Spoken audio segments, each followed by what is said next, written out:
guys, welcome back to my channel, or if you're new here, hello, hi, I am Jyotsna and I make erratic videos on this channel nowadays. So the reason why this video got delayed was because there were a lot of things going on, and plus recently I fell really sick. So I am recovering now. I am working from home, and yeah, like making sure that I'm eating right as well so that I don't fall sick again. And that is that. But this video was supposed to come like way earlier when the Booktube Prize semi-finals were announced, and better late than never. I am putting it up right now so that you can watch it. So again, the Booktube Prize is something that I read every year. If you've been around this channel for a while, you know what the Booktube Prize is. If you're new to this channel, then I'm pasting a video down in the description box which will help you understand what the Booktube Prize is. If you are interested in it, you can sign up for it in 2024 now, okay? Because the prize is at the semi-final stage right now, and what I read were the non-fiction quarterfinals. So this is the section that I was assigned to read. This was, I think, non-fiction quarterfinals section D, and honestly speaking, it had multiple books that I did not know much about. It had some books that I had, of course, heard about, but mostly it had like books, I think out of the 6 books that you see in this particular image, 4 of them were like really unknown to me. So it was an exciting read, and this is why I keep reading the Booktube Prize, because that's how I get new book recommendations. That's how I get new favorite reads as well, because in this particular list I have one of my favorite 2023 reads. So this is how the video is going to go, right? I am going to be telling you what I rank my books from 6 to 1, 6 being the least liked and 1 being the most liked. And of course, top 3 is what I recommend you. Top 3 is what you need to read. So let us start with number 6. And honestly, for me also, this is a surprising number 6. And that is How to Stand Up to a Dictator by Maria Ressa. And the reason I put this at number 6 is because it just kept repeating its point again and again. And of course, Maria Ressa is an amazing human being. She is a fearless journalist who won the Nobel Peace Prize couple of years back, and I totally respect her. But this book just keeps telling us about how the information age is bad, how social media is bad, and how she had taken some steps or initiatives to kind of fix the issue with multiple social media giants in the world, but nothing worked out. And I think that's pretty interesting to see that aspect of a story. But it kept repeating, it kept saying all of those triggering things that we've seen in the last 2 to 3 years, especially with respect to social media winning elections and social media helping people or politicians or the wrong kind of people to spread hate. And that is what the book kept yapping about, and that's why it triggered me a lot. It was something I already knew about. We know about all of these things because we see this on daily news, and I just felt like I didn't need a repeat session, okay?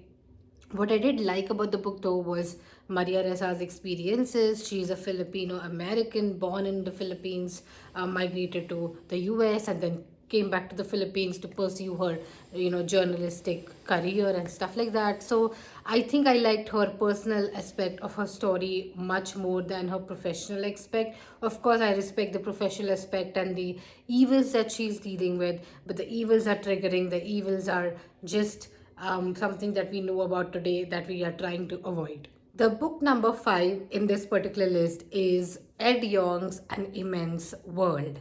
And honestly, I did enjoy reading this book a lot, right? I mean, for me, to like a book on nature is a very tough thing, and this book talks about the 7 senses that we see in animals, the way that animals are actually built very differently, and why it's not like just our planet and it's their planet as well.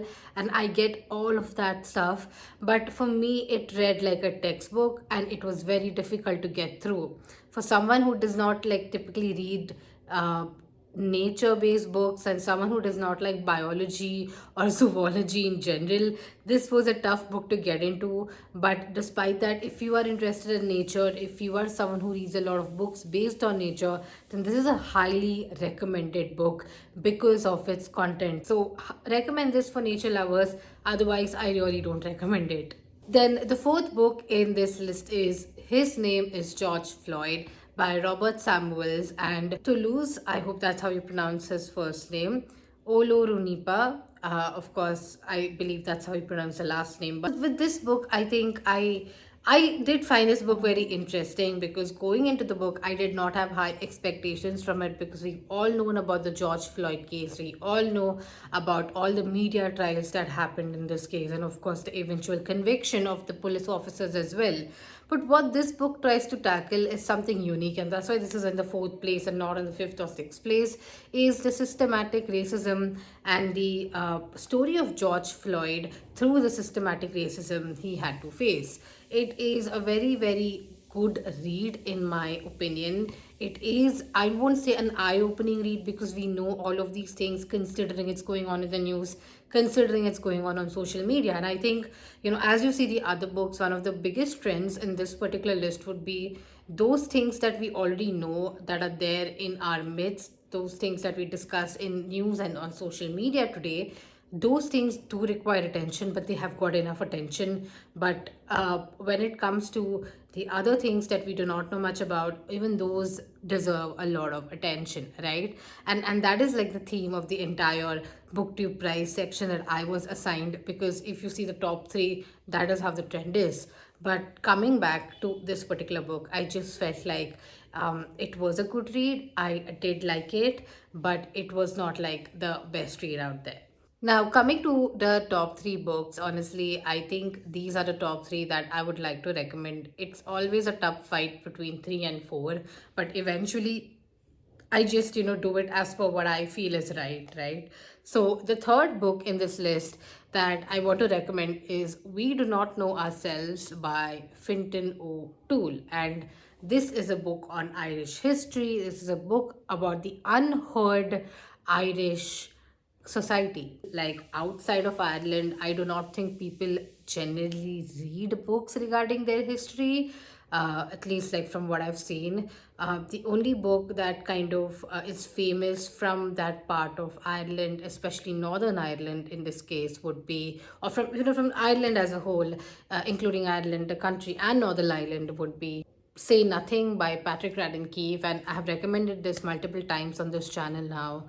But this book was like an eye opener on how even in Western societies there was a lot of, I would say, backwardness. There was a hesitancy to adopt progressive culture in general, and I really like this book for its matter of a fact narration, for its it calls itself a memoir of being in Ireland and things like that. And it talks about how a society develops. It talks about the influences that a society has in order to develop. Like Ireland being a Catholic country, and right now, same-sex marriage is legal.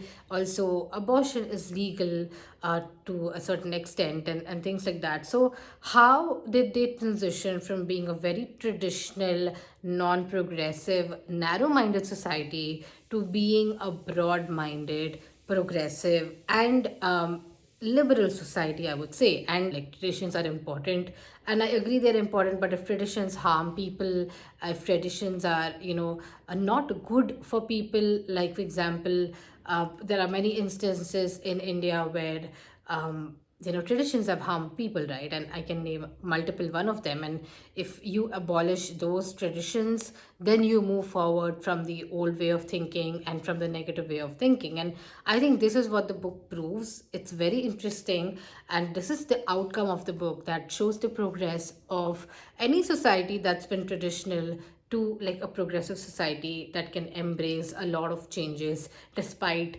being extra religious. And then this gets me to the second book in this list, and that is Dinners with Ruth by Nina Totenberg. And to be honest, this is one of the first books that I read out of these six books, and nothing below the number two could beat, like, except number one, of course, could beat this book. And this book, I thought it would be more of an Americanized thing, more of something that I might not be able to relate to, something about the culture and, things like that, because I honestly do not relate much with the culture in the US, although I'm aware of it. But for me, it is imminent that female friendships are the best friendships on planet Earth. And I absolutely love this book for showing us how, in different phases of lives, friends save you, friends are your life, and all of those things and perks that come with friendship. And Nina Totenberg and RBG were friends for a very long time. And Nina Totenberg talks about how it's very difficult for her because all her friends are dying, and she's the oldest among them, and RBG was one of those friends who passed away. So it talks about grief, it talks about loss, it talks about friendship, and it talks about what she learned from her friends. And in this case, not only RBG, because of course the book is titled Dinners with Ruth, but also with the other people in her friend circle. And I really like this book. It's a heartwarming read, and I recommend it. If you are someone who's looking for like a non-fiction heartwarming read on friendship, then this is the book to read. And that gets me to my number one, because my number one read is Paradise Falls by Keith O'Brien. And this has been the underdog of the entire list because I had not much expectations from this read.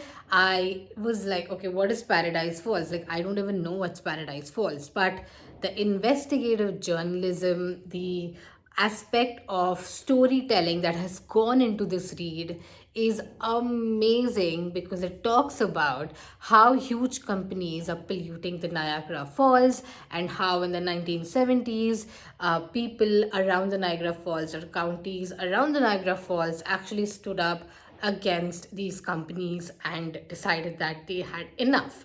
Brilliant read, brilliant writing, highly recommended. Like, if you like Bad Blood, if you like Empire of Pain, if you like all those investigative journalism books, then this is the book you have to read, because it is what it is, and it is brilliant. Women power, environmentalism, everything coming into one, with an amazing storytelling aspect.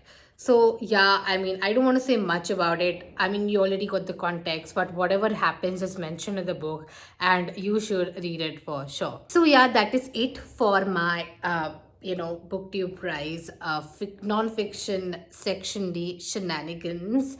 And I hope you like this a lot. I hope you like the video. If you did, if you got some recommendations, go ahead, like it. Do the usual, subscribe or whatever, and I will see you in my next video. Bye.